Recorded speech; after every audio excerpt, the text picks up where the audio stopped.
Hello and welcome everyone to our webinar about Runecast and Prianto and how it is connecting to VMware. I'm Mario Kostik, sales manager from Prianto, and we will start the introduction to you in a couple of minutes, but I would propose to wait some minutes for the late joiners. I know that GoToWebinar and managing it through the application, it's not quite the easiest way to do. So therefore, I would propose to wait a couple of minutes, and in 1 or maximum 2 minutes, we will start.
So I would say that let's start. I see that we are getting closer and closer with the attendees to be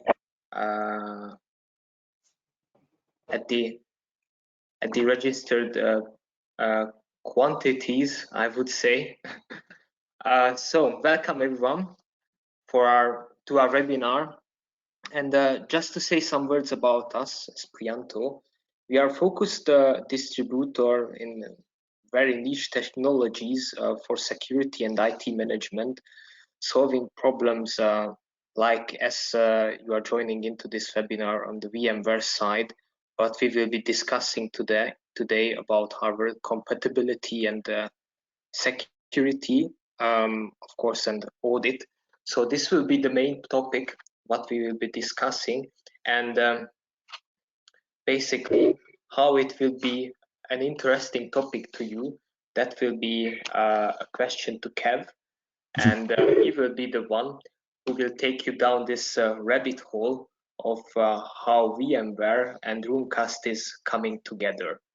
So thank you everyone for joining in, and let me give the stage to Kev. Thanks so much, Mario. I wasn't sure what to expect, whether there would be an introduction in the English language or something else. So it's always nice to know what people are saying about me up front. So yeah, my name's Kev Johnson. I'm going to talk to you a little bit about the kinds of problems that Runecast are looking to solve with our product Runecast Analyzer, and how you can really leverage that as ideally as a technology partner of ours so that we can help you make some margin, you can help your customers, and it's a win all round in that case. So a brief introduction to myself. Normally I'm on camera for these kinds of things, but not for this one, but that's all good. Just so you've got an idea of what I look like, that's my face. I'm the technical marketing manager at Runecast. So I switched into this tech marketing role at the beginning of this year. I joined Runecast a year ago as a senior systems engineer. So my background is very much from a pre-sales and also a consultancy basis. So before Runecast, I worked for VMware, where I was the tech marketing manager for vSphere Lifecycle, among other things. So I know lots and lots of stuff about vSphere. I've got a pretty good idea when it comes down to Kubernetes and AWS and all of that kind of thing. And hopefully, as we go through this, you'll see why that makes, why I was really excited to join Runecast. If you're interested, there's a link to my blog there, a link to my podcast, and you can always get me on Twitter as well. So if you have any questions about anything that we cover in the course of this webinar, and you don't think about them until after the event, please feel free to hit me up on Twitter. It's the absolute easiest way to get hold of me. I read Twitter way more often than I read my email. So let me talk to you a little bit about the problem that I see coming from a technology background. So there's this thing called vSphere, and vSphere has been around for quite some time now. It's I've been using vSphere for a very long time, and vSphere is cool. It's a pretty stable product. They keep adding new features, but in general, if all you do is work with vSphere, you've probably got a good handle on how vSphere works. Despite the fact that you've probably got a good handle on it, something else to bear in mind is that it's a moving target, so things change. There's new security advice gets published all the time. In fact, there was a new security advisory published last week. These are things that you need to keep on top of. But if we kind of think back to what happened around about this time last year, a lot of people were all of a sudden very interested in remote working. And so a lot of organizations needed to enable their staff to work remotely, and VMware's Horizon product is one of the products that can really help there. Now, just because it's made by VMware doesn't mean it's, you manage it exactly the same as vSphere, although it's very dependent on vSphere. But it's a different skill set, so you need different skills, or you need to learn those skills very quickly. There's Vsan, and Vsan is also very often used in conjunction with Horizon. But you can probably immediately see where I'm going with this. So we've got Vsan, we've got Pure Storage. If we're talking about storage, then there's also a bunch of other storage vendors out there.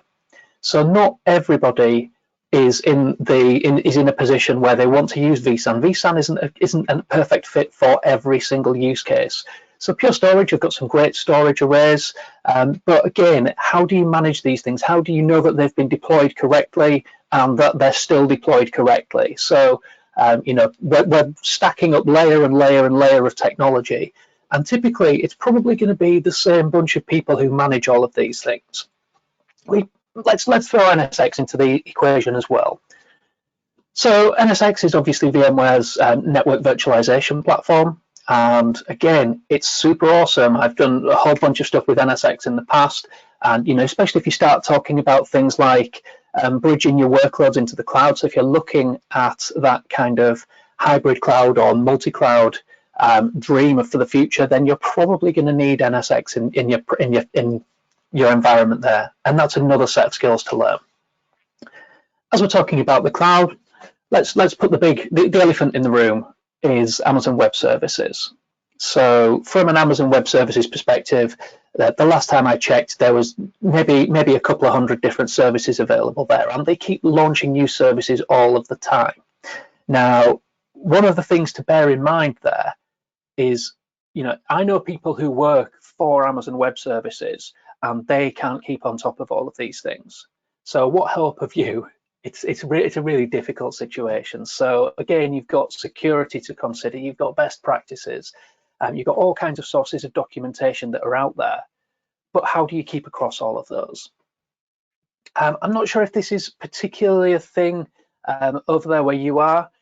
SAP is a really, really big business for us in Germany. So we have some really large customers who are running SAP HANA on vSphere. And in order to be supported there, you need to, again, make sure you've got things configured in the correct way. Otherwise, SAP support will just pass you off to VMware support, and it's not a nice place to be. Everybody has to drink now because I've just said Kubernetes. So Kubernetes is another big challenge where how do we stay on top? How many people on this webinar, for example, have got what they would call Kubernetes skills? And the answer to that is probably not very many. I mean, I've got some Kubernetes skills. I wouldn't call myself an expert, but I try to keep across a lot of different technologies, and Runecast Analyzer really helps me in my day-to-day job, which is helpful because that's kind of what I'm here talking to you about. And also another thing that we added recently was support for VMware's Cloud Director product. So if you're working, if you're a managed service provider or if you're a VMware Cloud provider partner, then you're probably working with VMware Cloud Director, and Runecast Analyzer can help you there as well. Just making sure that you're doing everything right, you don't have any hidden risks. And then what we're going to be introducing in the not too distant future is some customer facing functionality as well. So there's going to be a lot coming down the line. And that's just, I just like to throw that slide out there because it really helps to indicate the nature of the problem. And these are problems that your customers are facing as well. So the cool thing is, ultimately, if you work with all of these technologies enough, you will get it eventually. You'll finally be in a position where you're comfortable with all of these things. But by the time that happens, there's going to be another 5 or 10 different technologies that you have to learn as well. And I used to run a team of consultants for a reseller, and I think I sat something like 24 or 25 different certifications in a 12-month period. And it was great. I basically didn't do any work. I just sat and learned technology and passed exams and then just rinsed and repeated. But it's not sustainable. You can't be doing that. So you need time to learn this stuff, and time is kind of the one thing that we're all short on, especially at the moment when everyone's working from home. We're having to deal with lockdowns and things like that. So just to put some perspective on this, if we look at the VMware knowledge base, the VMware knowledge base has something in the region of, there we go, nearly 44,000 knowledge base articles, but that's all of them. Let's just filter it down so it's just the ones in the English language. So in the English language, you've got almost 28,000 knowledge base articles. These detail a whole bunch of different things. They detail things like how to troubleshoot problems. They detail things like this is how you should configure these two products together. There's also a lot of information in there that is just informational. So those 28,000 aren't all pieces of knowledge that you need to be aware of on a day-to-day basis. But the thing about that is nobody ever reads the knowledge base until you find yourself in a situation whereby something's broken. So that's the knowledge side of things. If we, in terms of the risks that you might have hidden in your environment that you're not aware of, this is something else Runecast Analyzer can help with. I should point out, there is a questions panel in GoToWebinar. So if you have any questions at any point during this presentation or during the demo that follows it, if you could just drop them into the questions panel. I've got a few minutes at the end and we'll work through those, and hopefully we'll be able to answer all of those for you. I'll probably remind you a couple of times during the event. So that's the knowledge side of things. The other side of things that we need to be aware of is security. So if you or your customers are in an industry that is regulated, so things like the finance industry, whereby things like PCI DSS are going to be really important, or if you need to be ISO 27001 compliant, GDPR compliant, all of these terms, they involve lots and lots of extra work. They involve audits, and getting to the point where you can pass those audits is a struggle. And in fact, our largest customer in Europe, they bought Runecast Analyzer purely off the back of their need to pass PCI DSS.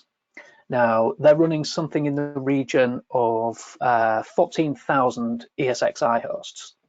So you can imagine the size of that environment getting that to a PCI DSS compliant state was a real struggle for them previously. So they bought Runecast Analyzer, they deployed it, it scanned, and then we basically provided them all of the information that they needed in order to bring themselves into a compliant state. In fact, we can automate a whole bunch of the changes that were needed straight out of the box. So that's something that might be helpful for your customers. And again, as a, from a consultancy perspective, if you've got customers that have these kinds of needs, then Runecast Analyzer is a great tool to help you get them to that place where they want to be. But it's also a great tool for you to sell professional services time, so consultancy hours, things like that. The last one of these pretty slides that I wanted to show you is, I'm just talking here specifically about hardware. So in my time at VMware, I spoke to about 5,500 to 6,000 customers around the things that cause them to have problems upgrading vSphere. And you might think vSphere is, it's a pretty simple thing. It's ESXi and it's vCenter.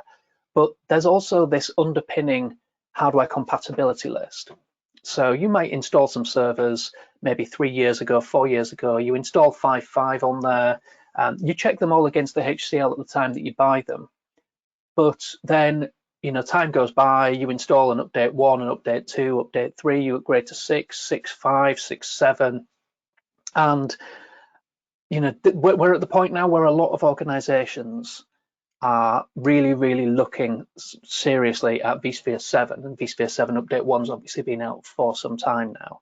So, one of the big struggles here is a lot has changed in terms of the hardware that's supported there.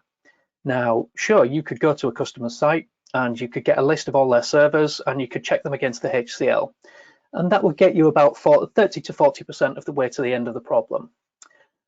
What you also need to do is validate the BIOS, the drivers, and the firmware that are in use. The drivers are actually super important because when vSphere 7 was launched, there were these things called VMK Linux drivers that were removed, so that a whole bunch of hardware is no longer supported. There's not even drivers built into vSphere anymore. So that hardware is going to need replacing. So the opportunity, again, as a partner, as a reseller, as a consultant, is twofold here. One, you can go in, you can use a tool like Runecast Analyzer to identify where the problems are. If there's hardware that is going to be compatible, but maybe you just need to do some upgrades to the firmware or the BIOS and things like that, then you can that's professional services opportunities. There's also that opportunity there to kind of say, okay, we're your trusted advisor. We're going to come in and we're going to show you what's going on, where your problems are. And a lot of these things are problems right now, and they just don't know about it. So if you've gone through that process of upgrading from 5.5 to 6 to 6.5 to 6.7, someone somewhere along the line probably hasn't done all their homework. So you may well find that you're already in an unsupported configuration. And again, Runecast Analyzer can help there, and I'll show you that very shortly. But the other opportunity, from a reseller's perspective, is you send in a consultant, they do the scan, it takes a few minutes, it doesn't take long at all. And what that can then do is show you all of the hardware that needs replacing. Great stuff. Okay, so now you go to Dell or to HPE or whichever your hardware vendor of choice is, and you say, okay, right, well, I need a whole bunch of servers, I need this many cores, I need to be able to throw this much RAM, I need this kind of connectivity, and they need to be on the HCL for vSphere 7. Great, you've just sold. You can then just go, okay, there you go, Mr. Customer. There's your quote. This is what your hardware replacement is going to cost. This is what the cost is going to be in terms of us doing the installation for you and the migration from your existing legacy infrastructure. So again, Runecast Analyzer can really help on that front. But let's just tell you a little story about how Runecast Analyzer came to be. So how Runecast Analyzer came to be essentially was the 5 chaps that you can see on the screen here. They were all working for IBM in the Center of Excellence in Brno in the Czech Republic. And so what would happen is whenever there was a problem for any of their customers, within their vSphere environments, these guys would get involved and they would have to find out what the cause of that problem was, rectify it, and then check all of the other customer environments and make sure that that they weren't susceptible to the same problems. And they kind of got to thinking, this is all good. We're finding out what these problems are, but surely there's got to be a better way. Surely we could build a tool to be more proactive and less reactive. So they came up with this idea of Runecast Analyzer.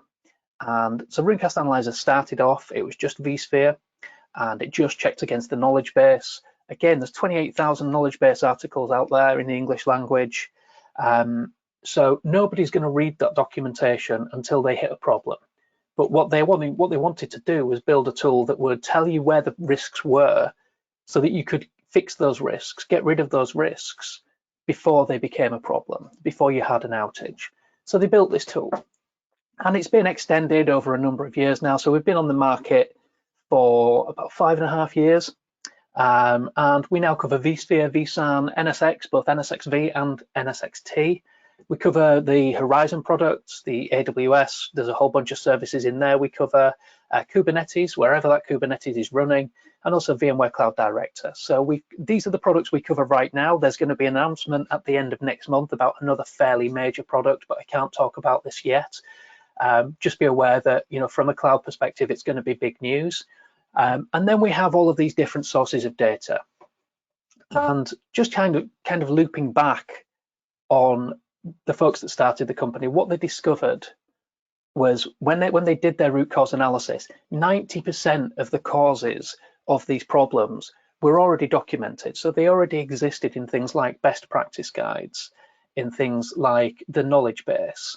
So that was the whole idea. Pull all of that data in, scan the environment against it, and show you where your problems are. It's an idea that was so good. A few years later, VMware decided they were going to start doing something called Skyline, and Skyline does some of the stuff that we do. I would argue it's not quite as good in terms of the amount of coverage that they do. It's 300, I think it's 309 knowledge base articles they have coverage of right now. But if you bear in mind we're monitoring 28,000 knowledge base articles, it gives you an idea of the degree of scale that we operate on. And so this is what Runecast Analyzer looks like. Let me just click again. There we go. We've got a spinny wheel now. So spinny wheels are always good. So there's two parts really. The first part on the left-hand side with the spinny wheel is what we call Riker. So this is the Runecast Artificial Intelligence Knowledge Automation. This is an AI that lives in the cloud. We monitor it, we built it ourselves, and it monitors all of these different sources of knowledge, things like the knowledge base, things like social media, best practices, the hardware compatibility list, all of these different security standards. And whenever it detects a change, so a new article is published or something is updated, because these things get updated all the time. I see typically 20 to 30 different VMware knowledge base articles updated on a weekly basis.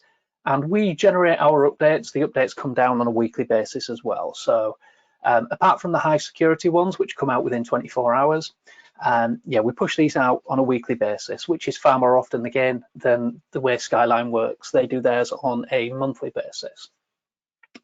So the AI detects these changes, it builds rules, and then it pushes them down to this central repository. In the central repository, we perform some quality assurance because the AI is good, but AI is not infallible. It's built by humans, so it's subject to all of the same kind of problems that humans are. Once we're happy with all of the rule sets, we can then release these for download onto the appliance. The appliance lives on premises, so it's a virtual appliance. Typically, you're going to deploy it onto vSphere. You can actually now deploy it natively into AWS as well, if that's something that you prefer.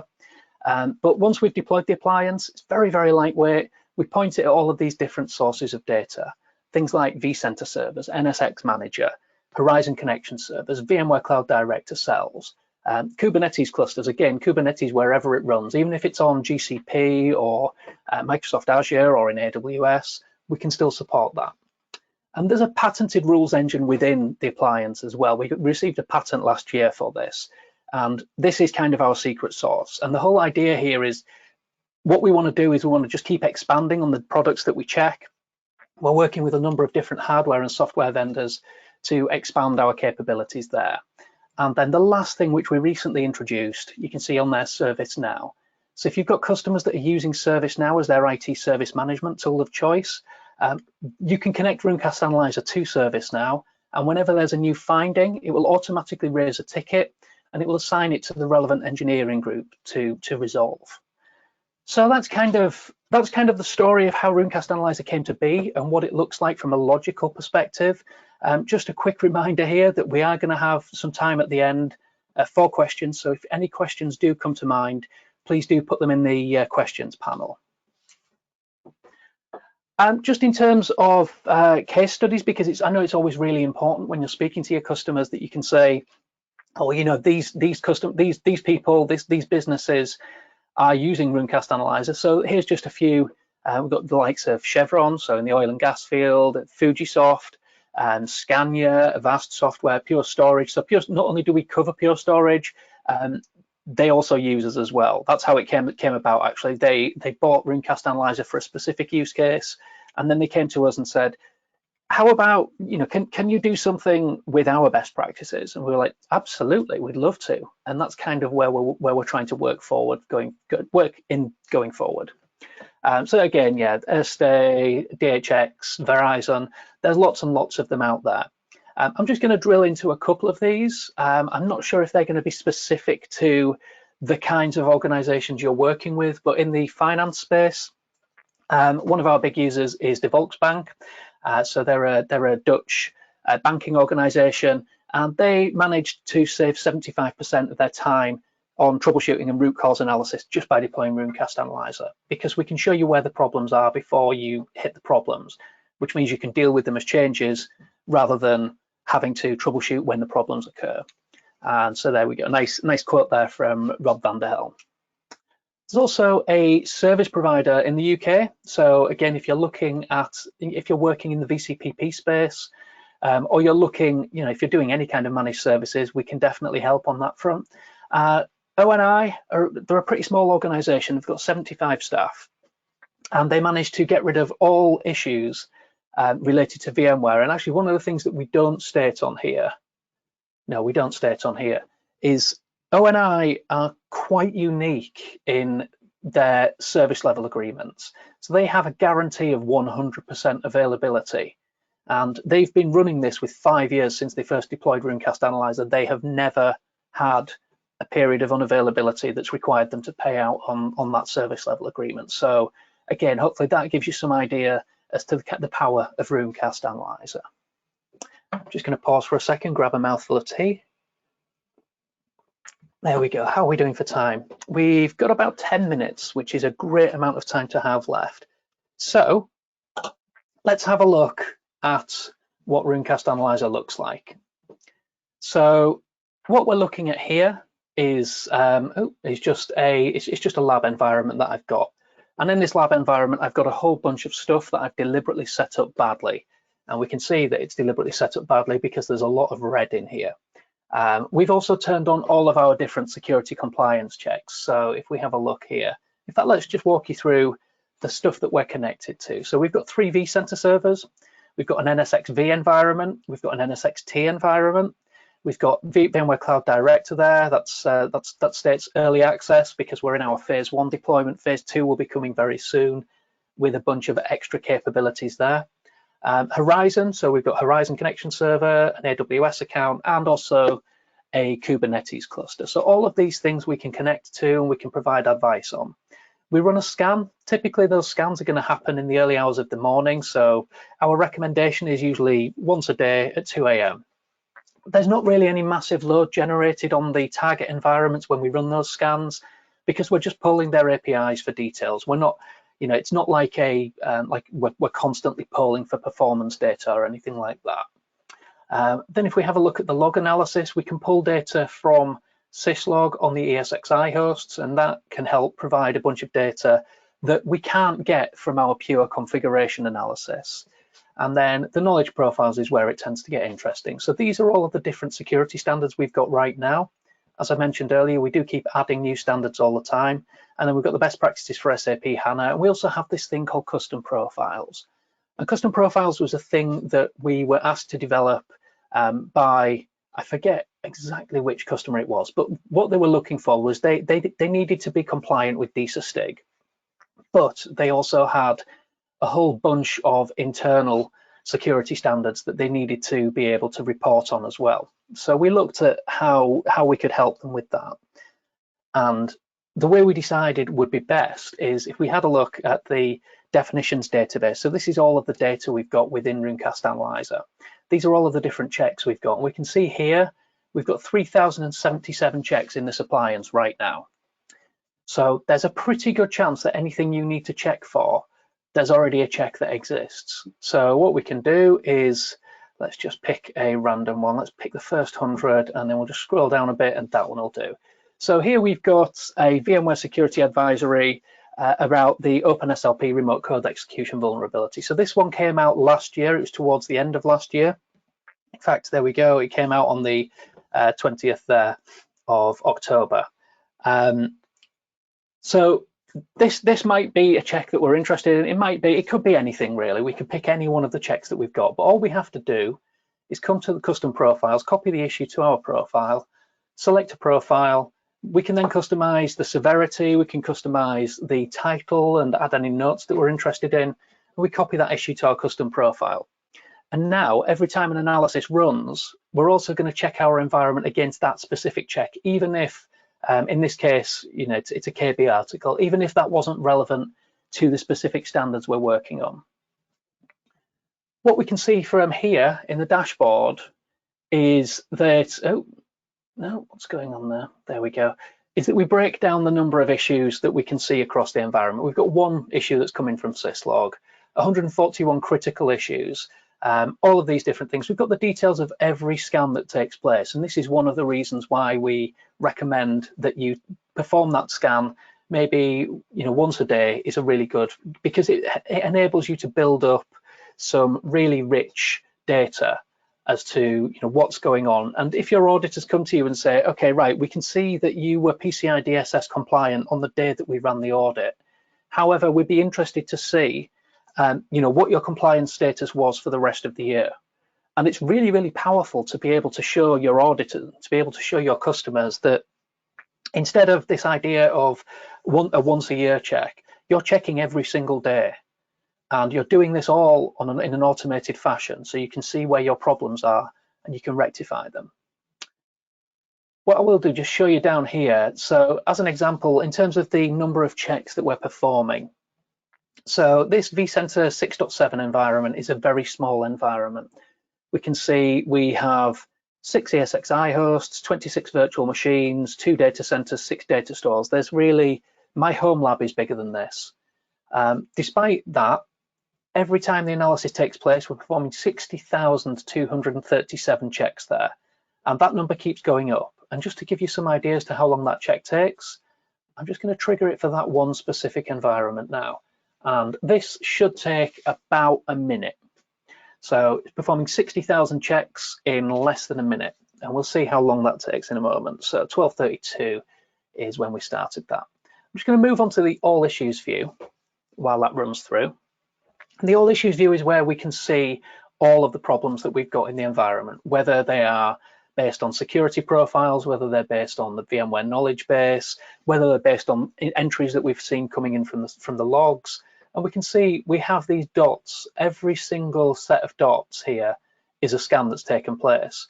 That's not a particularly representative one, but let's say we want to have a look at everything that happened in February.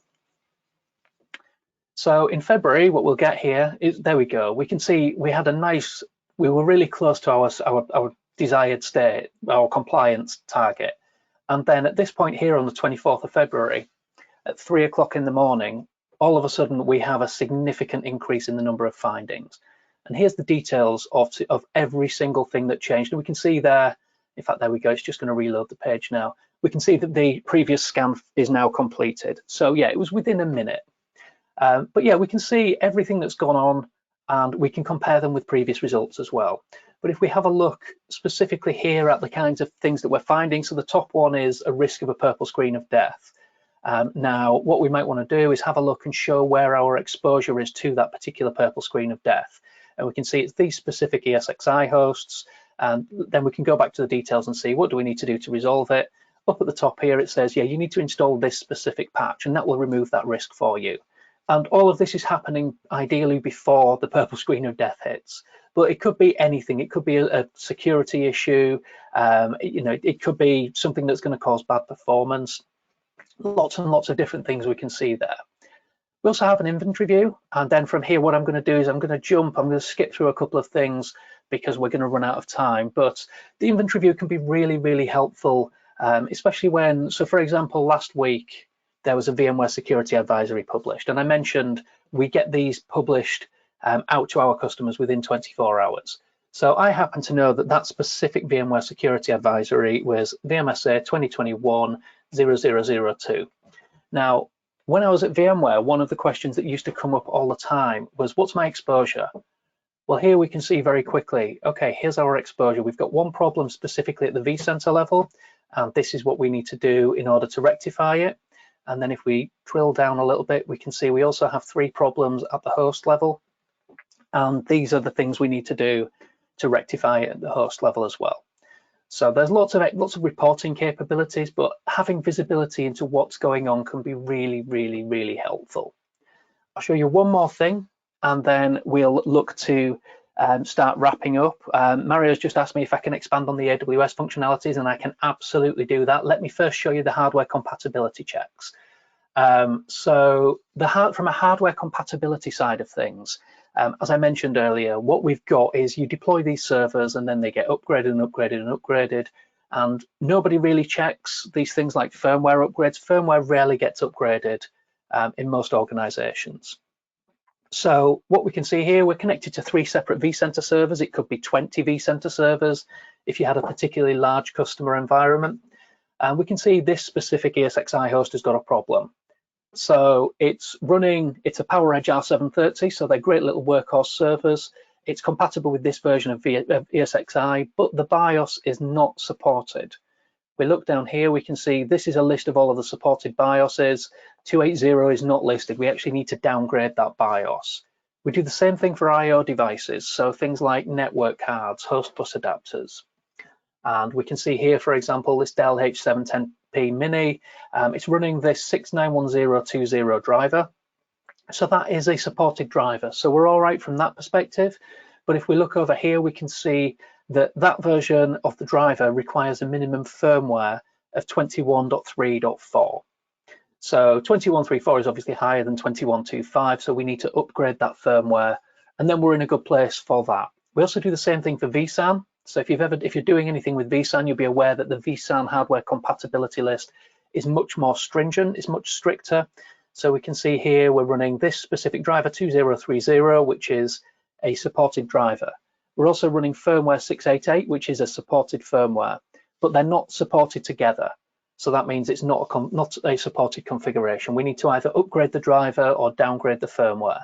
And that's for the version of vSphere that we're running right now. But if you've got customers who are interested in upgrading and maybe they're looking at going to vSphere 7 update 1, all you have to do is select the version that they're looking to go to, hit simulate, and we can run this check very quickly because we already have all of the data about the hardware compatibility list and also all of the data about what drivers, firmware, BIOS, etc., those hosts are running.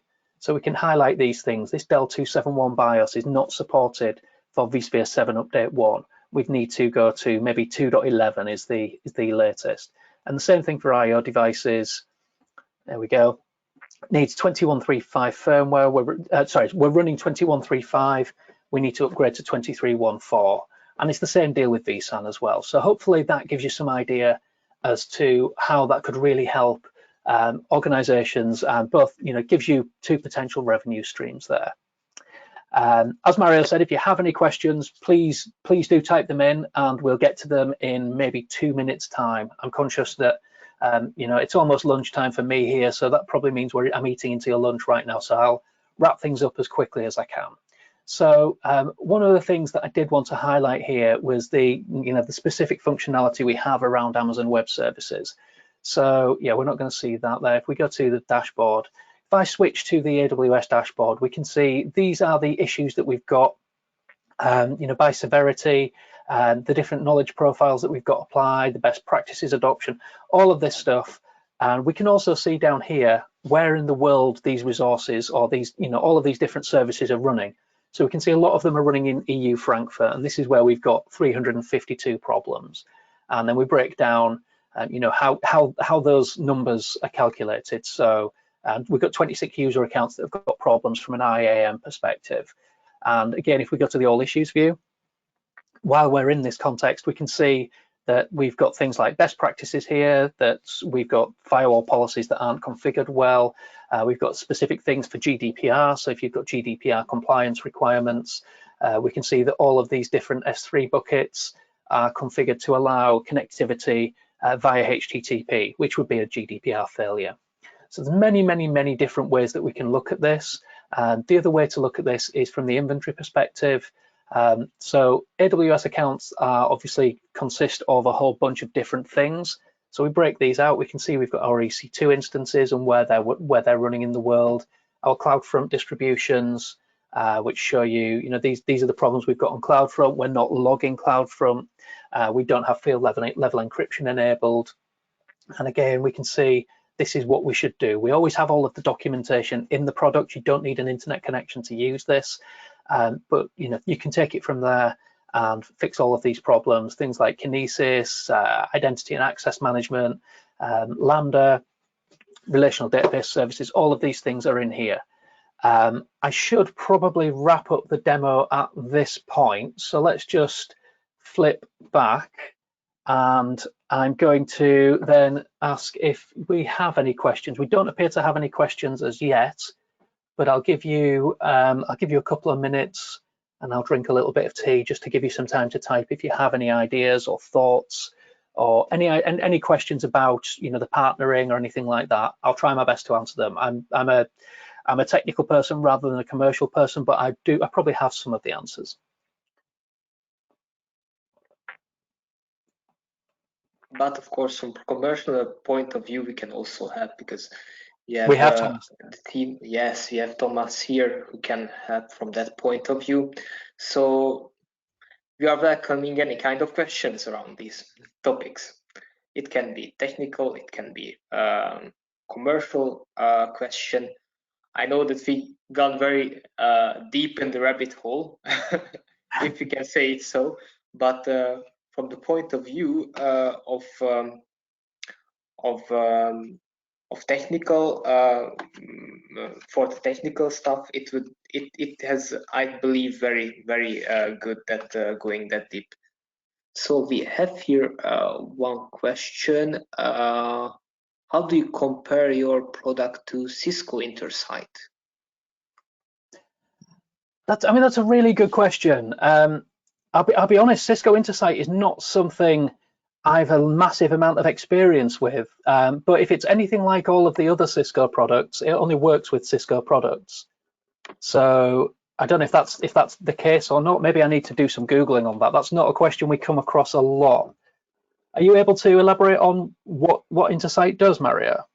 Yes, there's another point, like regarding the VMware part. Intersite also has VMware compliance checks. I believe it is on the compliance check. Sure. Okay, cool. So I've not done any competitive analysis against Cisco Intersite because, as you've just heard, it's not a product I'm massively familiar with. But I'd be more than happy to take a look at that, and if you let me know the details of whoever was interested in that. Once I've done that, I'll build a white paper, and I'd be happy to send that across. We do get asked this question quite a lot about Vrealize Operations, to be honest.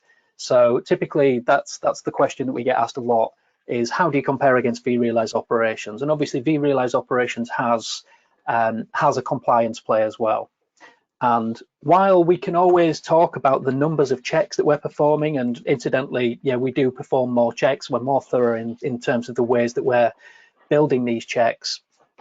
The way I look at it more is it's more about how we present that data, and I've not really had a chance to show you that. Let me just quickly show you from a security compliance perspective. So if we're interested in ISO 27001, for example, one of the things I've not seen any other product on the market do is show you how your infrastructure maps to those relevant ISO checks. So here we always break out the details of the specific ISO controls. We can build reports based on, if your auditor wants to talk to you specifically about control A9, for example, there's actually quite a lot of controls for A9.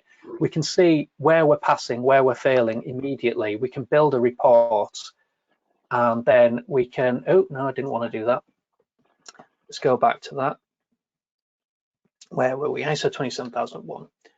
So let's actually choose something that's not quite got quite. Let's go with A6 and A8. Let's say we're interested in those. So what we can do now is we can kick out a report showing you all of the things that we're scanning against those specific ISO controls, and we can show you where you're failing and where there's a manual check that you need to do, because not all checks can be done in an automated fashion. And we can see here, for example, from the reporting, all of these virtual machines have that they're missing some extra parameters that they need in order to lock things down a little bit more. We've got things like here, we've got a Vsan cluster where when we're potentially not restricting access to cryptographic rules, etc. So hopefully that helps. That's the way I see it more, is it's more about being able to take the standard and map it to your technology, because that's one of the really big challenges from a technology perspective is ISO, PCI DSS, GDPR, all of these things, they're written from a very, very high level perspective. They're not specific about technologies. Nobody writes ISO 27001 about vSphere or about AWS or about Kubernetes or any of these things. So that's one of the areas that we differ. And I guess the other one is, we have this coverage not only for vSphere, but also for the likes of AWS, for the likes of Kubernetes, and other technologies as we go down the line. One of the areas that we've been looking at from an AWS perspective initially is, there are tools built into AWS, and there are tools built into GCP and tools built into Azure that can help you with in order to identify where your problems are from a compliance perspective, but they only work for that cloud provider. So having that capability of having a single tool that can manage all of those, that's kind of where we're taking this. Hopefully that helps. I believe so, yes. But anyhow, we will reach out to the people who ask the question, and then get with a better insight in the comparison. Sure. And so, I would be more than happy to arrange some kind of follow-up call. I've gone through everything very, very quickly in this presentation. Typically, it takes about an hour to go through all of the functionality, and even then, that can be a bit of a rush. So if there's any specific questions about compliance, or people want to talk more about the hardware compatibility side of things, either myself or one of my colleagues would be absolutely delighted to have a call and discuss that with people.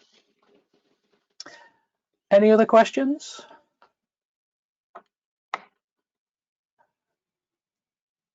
Everyone's gone very shy. I think maybe this was all of it for the time being. Okay. Yes, I don't see any other questions popping up. But anyhow, for the participants, you will send out follow-ups. And of course, if you have questions regarding it, you can have also one-to-one sessions. That's not a question. Of course, here we'd like to get more deep into the discussion. What are the needs on those follow-up sessions, maybe? But this was merely, anyhow, just a presentation, and get some kind of touch and feel how this would be a help for you, and why Runecast is interesting for the people within the VMware environment, basically. Sure. I would say. So yeah, I guess I would wrap up and just say, it's there on the screen. But if you'd like to try Runecast Analyzer, you can just sign up for a free trial, go to the portal, sign up for the trial, and you can deploy it and have a look yourself. If you're interested in learning more about partnering with Runecast Analyzer, partnering with Runecast, and I guess that's kind of why we ran this webinar, then please contact Mario in the first instance, and also my colleague Thomas, who's looking after your region from a partnering perspective on our side. But other than that, I guess I've got nothing more to say other than thank you so much for your time. I've been keeping an eye on the number of attendees, and I'm really happy that everyone seems to have stuck around until the end. So thank you so much for that. And if you have any further follow-up questions, please do send them across, and we can handle them by email, or we can set up separate calls. And I would say also that you can separately ask us for the trials too. We would help and manage it for you. It's 14 days trials. It's usually fitting enough to get some kind of touch and feel of the solution. And if you are trying it out, of course, we are also here to help when you are installing it, when you are getting into the environment, when you are trying it out. If you have questions, then just feel free to ask. So thank you very much, guys, and thank you very much, Kev, for the presentation. I would say it was a really deep road to this rabbit hole, or to the bottom of the rabbit hole, I would say better. For me, of course, I'm not a technical person. It was really interesting, but also really deep on a technical scale. But thank you very much. Hope to organize it also next time, and hope to have a discussion separately with you. Thanks, everyone. Bye-bye. Bye.